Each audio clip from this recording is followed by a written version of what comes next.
Mais uma vez, cumprimento a igreja com a bendita paz do Senhor. Cumprimentar a todas as mães que se encontram aqui presentes e aquelas que estão pela internet. Que Deus abençoe a vida de vocês. Deus escolheu as mulheres para ter esse dom maravilhoso que é ser mãe. E por mais que eu seja pai, eu reconheço que as mães são guerreiras, são aquelas mães que o próprio Senhor comparou o seu amor a elas. Não há uma comparação do amor do pai com o amor do Deus Pai, mas há uma comparação do Deus Pai com as mães. Amém? Queridos, vamos fazer uma oração. Eu recebi aqui um pedido de oração da irmã Paula. Ela tem uma amiga que tem um filho que está com câncer renal. Mas temos um Deus maravilhoso, um Deus que é um médico dos médicos e que pode curar. O nosso Deus conhece cada célula do nosso corpo, porque foi Ele que as fez. Então, confiando na cura, nós vamos orar. Amém? Senhor meu Deus e meu Pai, queremos orar, Senhor, pelo Doni Rodrigues Lima da Cunha, que se encontra com tratamento de câncer renal. Sabemos que o Senhor é Deus e que o Senhor pode todas as coisas, o Senhor é o Deus do impossível. Pai, entra naquele hospital, entra naquela casa, Senhor. Promove a cura, Senhor, desse filho, que a mãe tem muita fé de que ele seja curado. E nós, juntamente, como igreja, oramos para a sua cura, Senhor, e te pedimos que interceda nessa situação, Senhor, neste caso, trazendo a cura para ele, para que ele possa testemunhar da tua glória. É o que te pedimos e já te agradecemos em nome de Jesus. Amém. Queridos, nós vivemos num mundo cheio de ódio. Depois que criaram essa tal de redes sociais, basta uma pessoa escrever alguma coisa, já vem uma enxurrada de reclamações, de brigas, e as pessoas começam a ficar com ódio das outras, e até dentro da igreja isso acontece. E nós somos irmãos, nós temos que ser unidos, nós temos que saber perdoar. E hoje eu trago uma palavra de exortação para a igreja, sobre o perdão. E eu queria que vocês abrissem suas Bíblias na carta de Paulo aos Colossenses, capítulo 3, versículo 13. Colossenses, capítulo 3, versículo 13. Aproveitando para trazer um abraço do pastor Rinaldo, eu estive lá com ele ontem, viu, pastor Ló? Ele mandou um abraço para o Senhor e para toda a igreja. Todos encontraram? A palavra do Senhor diz o seguinte: suportando-vos uns aos outros e perdoando-vos uns aos outros, se algum tiver queixa contra o outro, assim como Cristo vos perdoou, assim fazei vós também. Que Deus abençoe a sua palavra. Pai, nós te louvamos por esta noite tão linda, Senhor, na tua presença. Obrigado pela oportunidade que tu nos destes para estar aqui congregando juntamente com os irmãos, de estar neste culto para adorar e bendizer o teu nome. Estamos aqui para declarar que tu és o Senhor da nossa vida. Visita cada um, fala ricamente aos nossos corações esta noite, em nome de Jesus. Amém e amém. Se eu tivesse que dar um título para essa mensagem, eu diria: você pode aprender a perdoar. o perdão é a resposta de Deus ao ressentimento. E por falar em ressentimento, o que é o ressentimento? Ressentimento é um sentimento que se caracteriza pela existência de mágoas, de rancores, que se formam em consequência de uma ofensa ou a partir de uma atitude que é recebida de mau grado. O ressentimento é uma ação de ressentir. E o que é ressentir? É sentir de novo, e de novo, e de novo.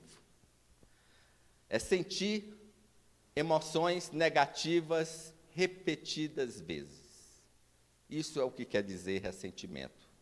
E os psicólogos aconselham a não guardar ressentimentos. Todos os psicólogos. Mas, ainda, a doutrina de Deus fala muito mais sobre isso. Nós não devemos guardar mágoas no nosso coração. Manter e nutrir constantemente emoções negativas.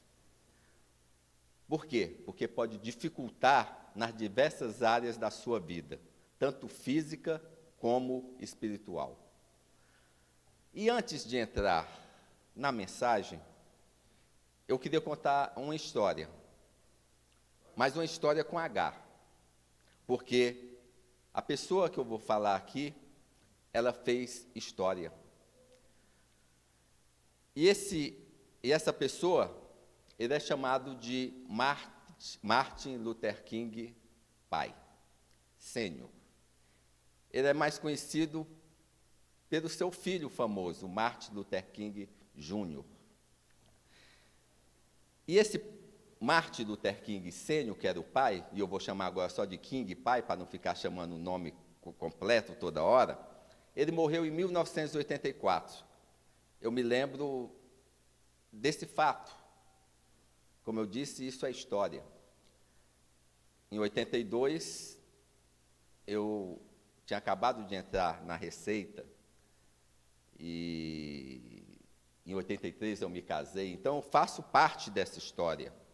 Eu vi isso nos noticiários, né? Então, esse pastor, King pai, ele morreu em 1984. Ele era um líder negro. E quando ele morreu, um outro líder negro disse o seguinte: se começássemos nosso país hoje, ele seria o nosso George Washington. É como se eu trouxesse para o Brasil e dissesse assim: se eu começássemos o país hoje, ele seria o nosso Deodoro da Fonseca. Ou seja, ele seria o primeiro presidente. Mas ele viveu 84 anos, e nesses 84 anos, ele suportou mais do que sua cota de sofrimento e ódio. Nós temos uma cota de sofrimento, Deus dá aquilo que a gente pode suportar, né? Mas ele sofreu muito. Ele teve uma cota de sofrimento e ódio muito grande. Na sua infância, na Geórgia, ele testemunhou linchamentos de negros. Quando tentou se registrar para votar, ele foi lá na prefeitura, que o cartório era na prefeitura, ele descobriu que o cartório ficava no segundo andar. E quando ele foi entrar no elevador, estava marcado somente para brancos, ele não podia entrar lá naquele elevador. Foi para a escada estava interrompida, estava fechada. E aí, no elevador de negros, quando ele chegou, estava fora de serviço. Você vê como era que eles eram tratados. Como eu disse, ele é mais lembrado pelas realizações do seu filho, Martin Luther King Jr., filho mais velho. O King Jr., em 1964, ele ganhou o Prêmio Nobel da Paz, por combater o racismo nos Estados Unidos através da resistência não violenta. O que é uma resistência não violenta? É uma resistência pacífica, sem enfrentamento, buscando a negociação. Mas, mesmo assim, ele foi morto à bala por um assassino branco chamado James E. Ray, em 1968. Ele é conhecido, um dos seus discursos mais famosos é chamado de I Have a Dream, eu tenho um sonho. Esse discurso é um dos mais refinados da história da oratória dos Estados Unidos. Eu peguei uma frase do discurso. O discurso todo está neste nível que eu vou ler aqui. A frase que eu peguei dizia assim: eu tenho um sonho, que um dia o vale seja exaltado.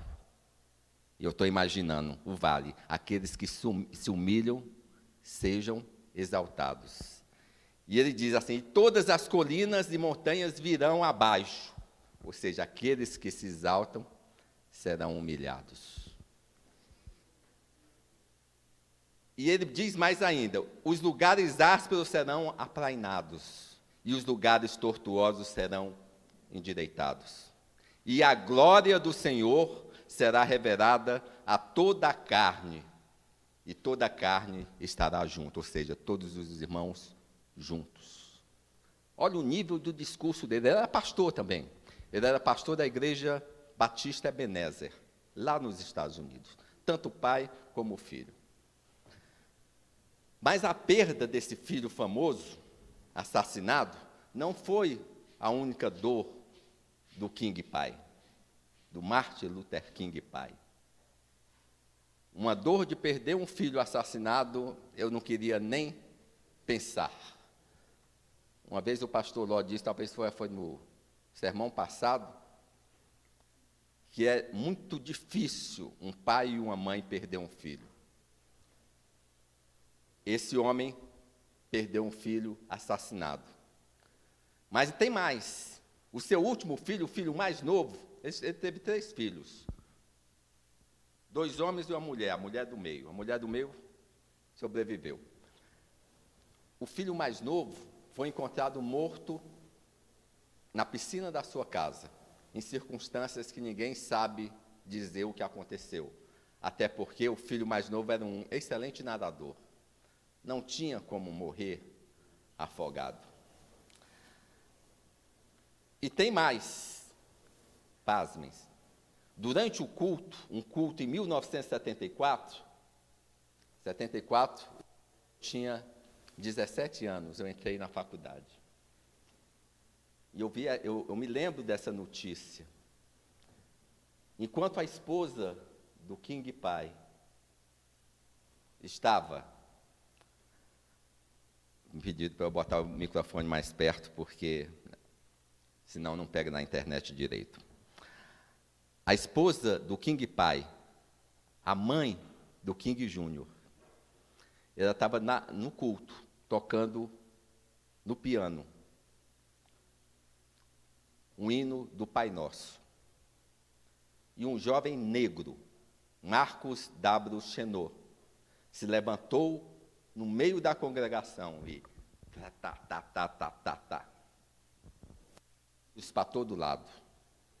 A senhora King desabou em meio a uma saraivada de tiros, enquanto o King pai, no púlpito, olhava aterrorizado ao que acontecia.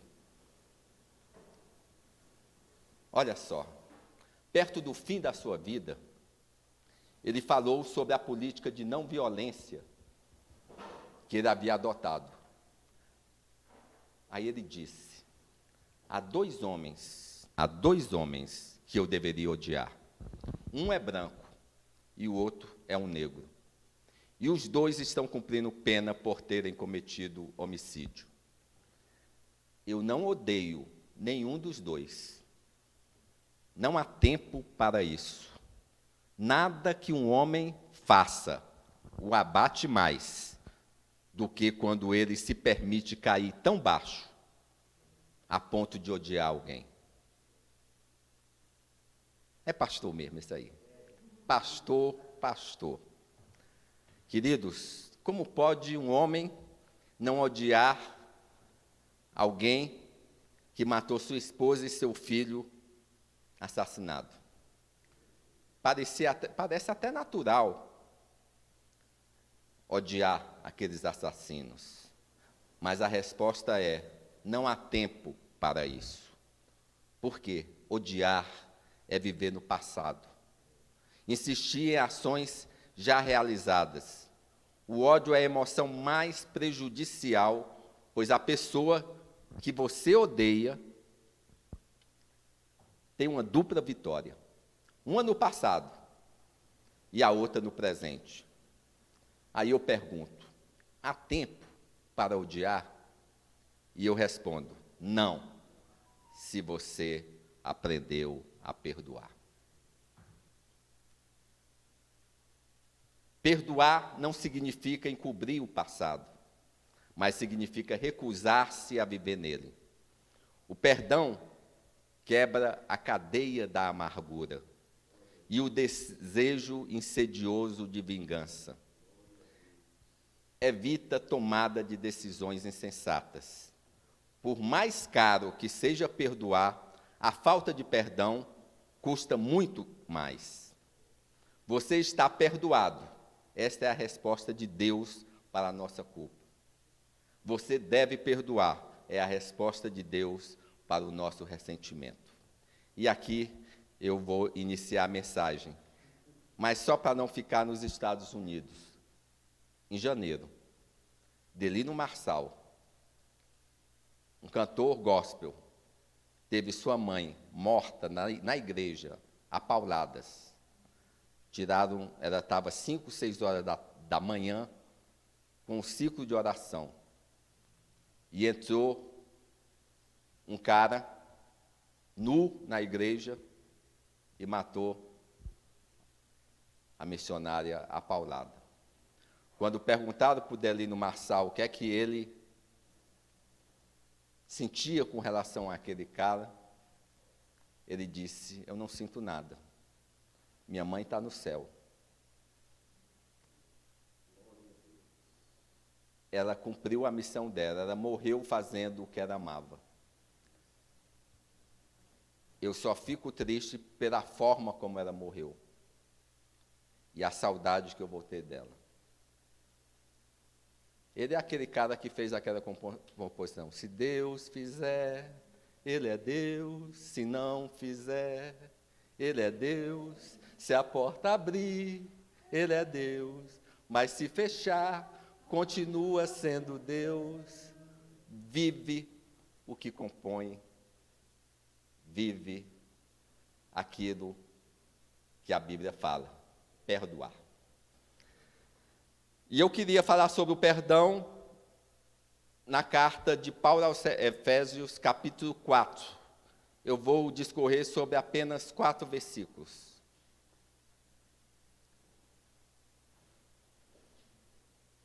Efésios, capítulo 4, versículo 29 a 32.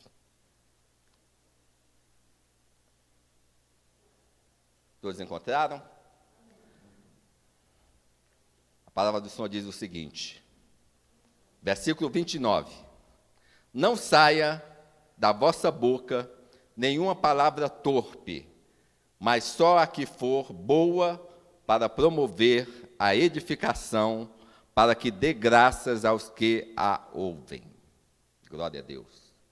A palavra torpe, irmãos, vem do grego saprox, que significa podre, pútrido. Olha só, quando eu visitei o Pará, lá em Belém, me falaram para conhecer o mercado do Vero Peso. E lá tem muitas coisas, mas também vende peixe.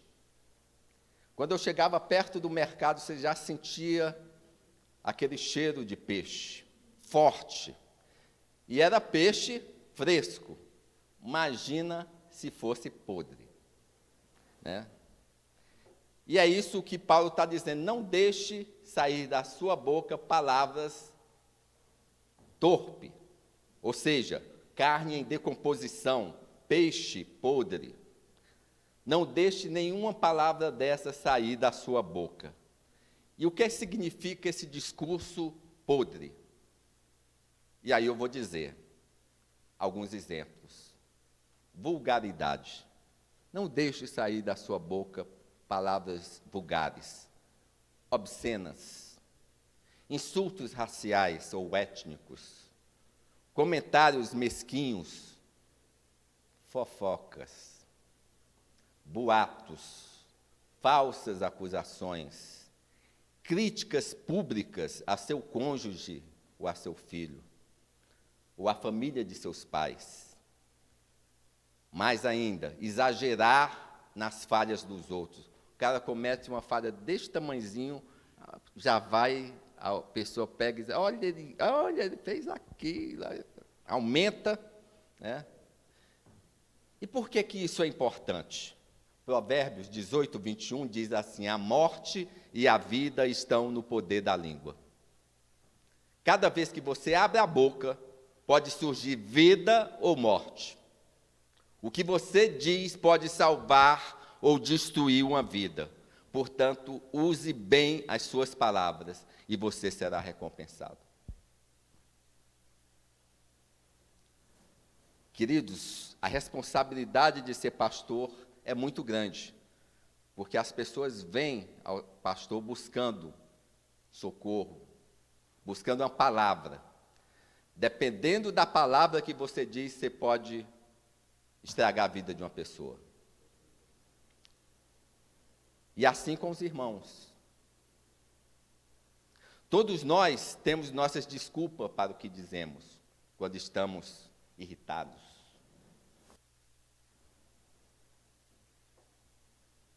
Estamos cansados, uns dizem, por isso que eu falei. Fomos provocados, por isso que eu falei. Ou não pensamos, ou não era de propósito. Tudo desculpa. E tem mais, ou mesmo era verdade, então eu disse. E assim por diante, justificando nossa diarreia verbal. Mas nossas desculpas não nos desculpam de forma alguma. O que Deus está dizendo é, chega de discurso fedorento. Sabe qual a triste consequência dessas palavras indelicadas? Paulo menciona no versículo seguinte. Nós falamos do 29, vamos para o 30. Diz assim, e não entristeçais o Espírito Santo de Deus, no qual estáis selados para o dia da redenção. Saiba que você pode entristecer o Espírito Santo. O Espírito Santo vive em você, mas vive também no seu irmão. Olha só, vem comigo. Você pode sofrer, geralmente e quase sempre, quando o ente querido te diz alguma coisa. É aquele que está mais próximo, é aquele que você ama. E quando vem alguma coisa forte dele, no momento de raiva, te magoa. Porque é o teu ente querido, que você só esperaria que viesse palavras de amor. Agora, você pode irritar um estranho, ofender um desconhecido casual, mas só pode magoar verdadeiramente alguém próximo de você. Quando alguém me diz alguma coisa, que eu não, nem a pessoa que eu não conheço me diz alguma coisa de mim, eu posso até ficar ofendido no início, assim, mas depois, quem é esse cara? Eu nem sei quem é esse cara. Agora, quando alguém que é próximo a nós nos ofende, magoa. O conselho de Paulo, ele é prático e profundo. Nós temos a tendência de falar muito sobre problemas interpessoais. Como se o maior problema da vida fosse apenas os relacionamentos com outras pessoas. Nós temos relacionamentos horizontais, mas temos relacionamento vertical. Paulo lembra que o nosso principal relacionamento é sempre com Deus. Esse você tem que se preocupar para não ofender. Não entristecer o Espírito Santo. Você pode fazer o Espírito Santo chorar por causa de suas palavras ou ações impensadas. E aqui está o motivo. Como eu disse, o Espírito Santo não vive só em você, ele vive nos irmãos. Ele também mora na irmã ou no irmão cristão que você acabou de magoar. E quando você está magoando o irmão, você está entristecendo o Espírito Santo. O discurso mau destrói a unidade cristã. Vou repetir. O discurso mau destrói a unidade cristã. Somos um corpo. E temos que, cada um, fazer a sua parte, dirigidos pelo cabeça que é Jesus.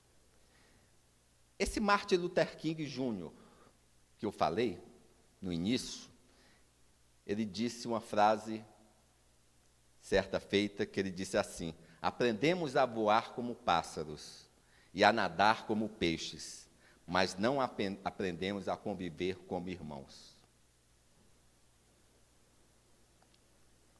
É uma palavra forte.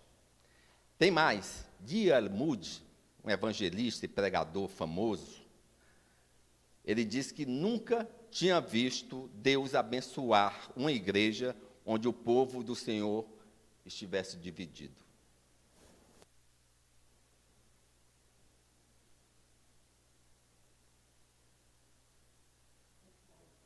Forte. Esta é uma palavra que nós precisamos hoje. Sermos unidos. Porque é lá que o Senhor ordena a bênção. Quão bom e quão suave que os irmãos vivam em união. Essa é a primeira frase do Salmo. E a última é lá, é ali que o Senhor ordena a sua bênção. Toleramos e às vezes até encorajamos atitudes impensadas na maneira como falamos com os outros. Agora, veja, isso não significa que nunca diremos nada difícil ou verdades para os outros, principalmente para o amigo, para o irmão, desde que seja com sabedoria. Provérbios 27:6 diz o seguinte: fiéis são as feridas de um amigo. Às vezes, os amigos nos ferem para trazer a cura. Você está numa situação, o amigo aponta o que está ocorrendo e você pensa que ele está contra você, mas ele está te alertando, está te aconselhando.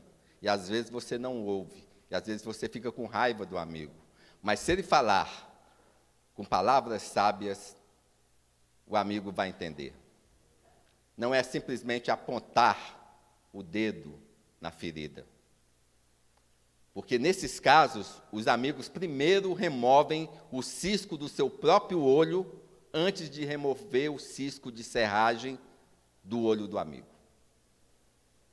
Então, como eu disse, nós entristecemos o Espírito Santo, primeiro com palavras podres e depois com atitudes más. E nós vamos ver no versículo 31 que atitudes são essas, que é o próximo versículo. Então, tanto as palavras como as atitudes não são coisas separadas, porque da abundância do coração fala a boca. E o que quer que esteja no coração é eventualmente revelado nas palavras que dizemos. Então, vamos lá para o versículo 31. O versículo 31 diz assim, 4:31, Efésios 4:31. Toda amargura e ira e cólera e gritaria e blasfêmias e toda malícia seja tirada de entre vós. Essas são atitudes erradas que corroem a alma de dentro para fora. Queridos, a corrosão começa com a amargura. Palavra que significa pontiagudo, cortante, referindo à dor que a gente sente quando alguém nos trata mal. Ninguém gosta de ser tratado mal. Então, quando você for tratar alguém, pense que aquela pessoa é você, e depois fale. É uma reação emocional profunda, que impede a pessoa pensar com clareza. Se permanecermos na amargura por tempo suficiente, isso vai produzir um espírito ferido. A amargura leva ao espírito ferido, e o espírito ferido leva à ira. É tudo isso que Paulo está dizendo. Aí vem cólera, raiva, que fala de uma condição instável do coração. Raiva e cólera nada mais é do que falta de domínio próprio. O cristão tem que ter domínio próprio. Queridos, tem gente que se levanta com raiva, toma banho com raiva, toma café da manhã com raiva, vai para o trabalho com raiva, volta para casa com raiva, assiste TV com raiva e vai para a cama com raiva. Uma pessoa dessa não agrada a ninguém. Pense numa pessoa. A raiva leva ao ciúme. E as palavras ásperas podem até levar ao assassinato. Destruídos pelo feminicídio. Estão aí nas manchetes todos os dias. Eu tenho um filho que é delegado da Polícia Civil. E ele me conta os casos. Às vezes uma briguinha sai para a morte por um feminicídio. É por isso que a gente tem que ter domínio próprio. Pessoas zangadas geralmente se expressam em berros, que significa levantar a voz, gritar. A outra palavra que Paulo fala, blasfêmia, calúnia, significa fazer falsas acusações contra alguém, ou atacá-lo por meio de vagas insinuações, ou até mesmo por fake news, as famosas fake news. Hoje em dia, não acredite em tudo o que está na internet, não.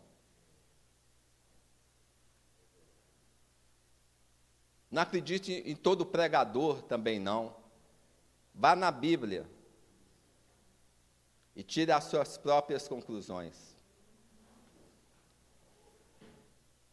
Muita gente pode blasfemar, caluniar, apenas com a sobrancelha levantada, ou com a ira,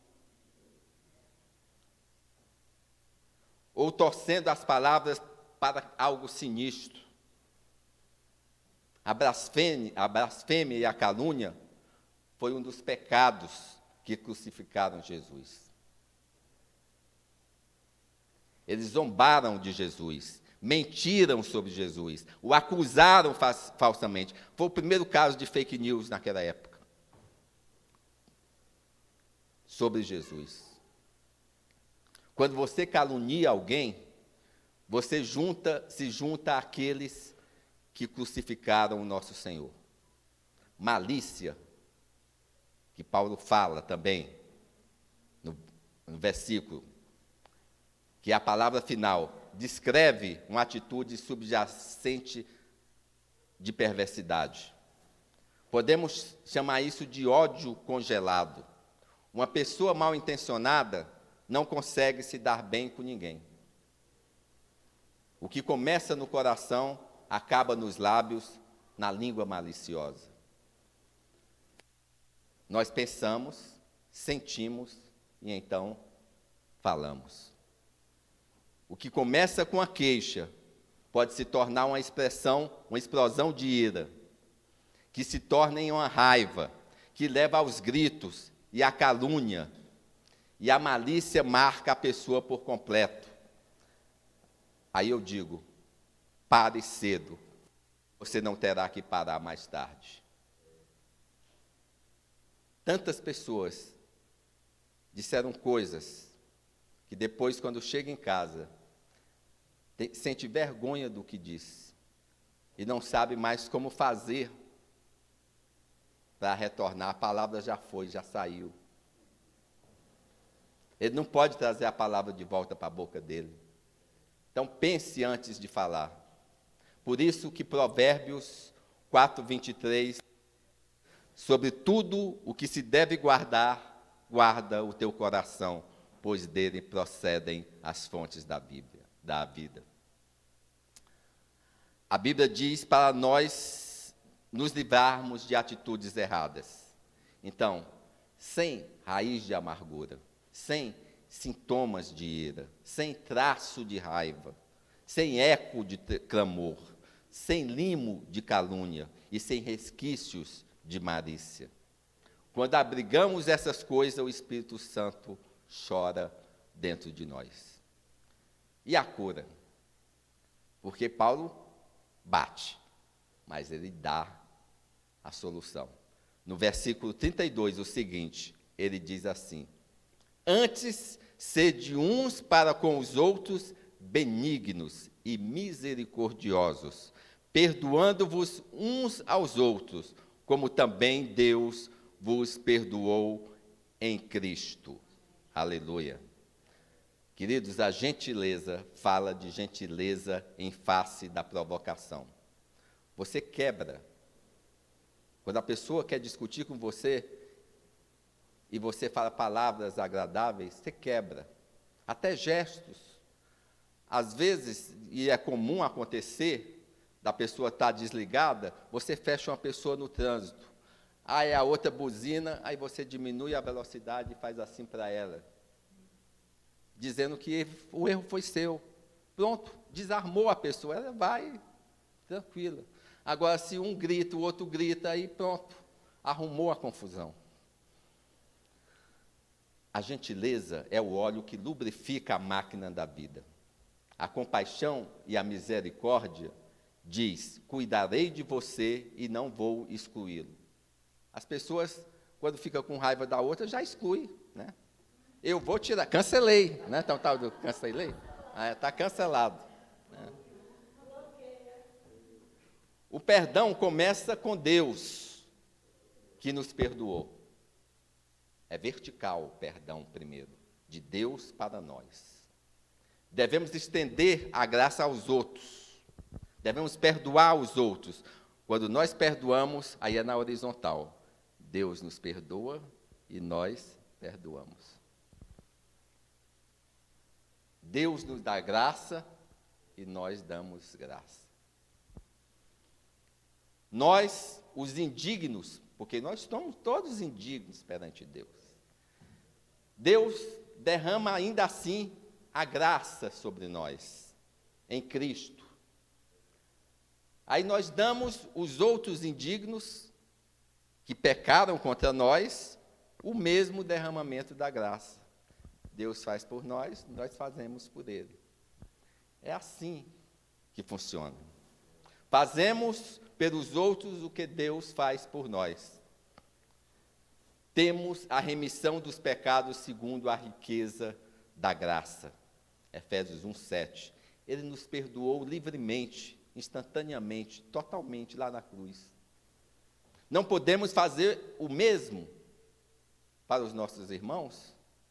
Se você quer ser cristão, o cristão parece com Cristo. E o que é parecer com Cristo? É fazer o que Cristo faz. Ter o caráter de Cristo. Vamos ter igualzinho a Cristo? Não, aqui não. Porque nós somos pecadores, Cristo não é. Mas é o tal do processo da santificação. Se a gente está aqui, nós estamos, como cristãos, nós temos que estar sempre buscando a santificação, melhorando cada dia mais. João 13:34 diz assim: novo mandamento vos dou, que vos ameis uns aos outros, assim como eu vos amei, que também vós ameis uns aos outros. Jesus falando. Mateus 6:12, Jesus falando na oração que o Senhor nos ensinou. E perdoa-nos as nossas dívidas, assim como nós temos perdoado os nossos devedores. Em algum momento, queridos, nossa fé será posta à prova. Você pode até dizer: eu não estou com nenhuma mágoa, mas nós estamos aqui no mundo, em trevas, no mundo de ódio. Uma hora vai acontecer, e essa palavra tem que ser sempre falada, para que esteja em nossos corações. Então, no momento em que a gente for provado, que a nossa fé for provada, devemos fazer a pergunta: o quanto queremos ser como Jesus? Jesus, ele era um homem misericordioso. Ele veio para criar uma raça de homens e mulheres perdoadores. Do alto da cruz, Jesus olhou para os soldados romanos, que tinham torturado, que tinham humilhado, que o tinham pregado na cruz. Mais adiante, ele viu o povo que havia gritado: crucifica-o, crucifica-o. Olhou para os moradores de Jerusalém que estavam assistindo o espetáculo e que apoiavam os líderes fariseus. Viu atrás desses os que se omitiram e nada fizeram.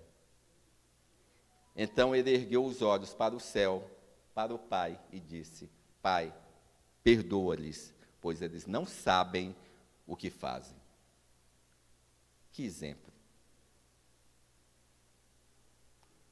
Se você quer saber como é o amor, vá ao Gólgota. Fixe os olhos no homem pendurado na cruz central. Estude, medite o que ele fez, e você conhecerá o amor verdadeiro. Então, vá e faça pelos outros o que Jesus fez por você. Aí você diz: eu não posso fazer isso. Você não sabe o que ele me fez, o que ela me fez.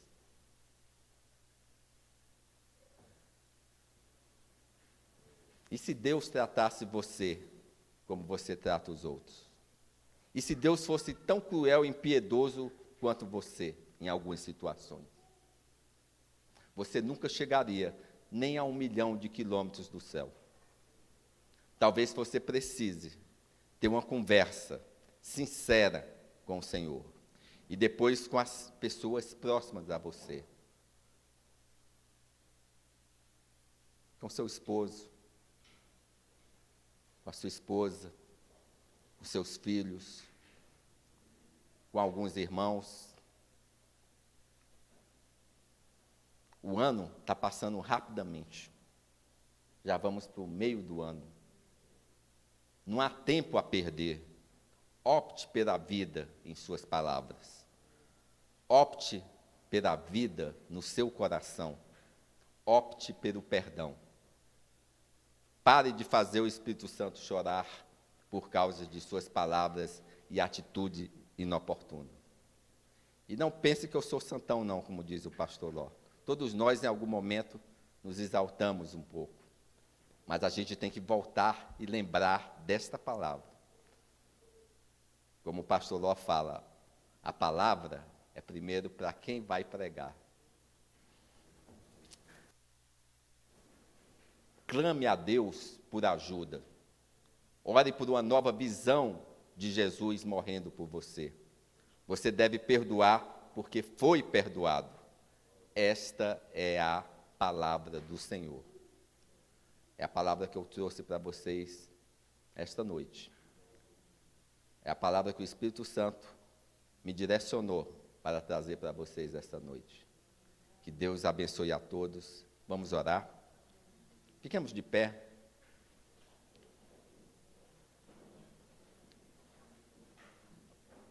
Pai querido, alguns de nós precisam desesperadamente desta mensagem agora. Todos nós vamos precisar dela em breve, em algum momento, porque vivemos num mundo de ódio, num mundo dividido, num mundo em trevas, num mundo em guerras. Livra-nos, Senhor, da ira, batize os nossos lábios, purifique-os do ressentimento. Que o rio de graça lave todos os traços de amargura. Senhor, faz-nos agente do perdão e missionários da tua graça, Senhor. Onde houver ódio, vamos semear o amor. Nos ajude, Senhor, neste propósito, na nossa caminhada aqui na terra. É o que te pedimos e já te agradecemos em nome de Jesus. Amém. Glória a Deus.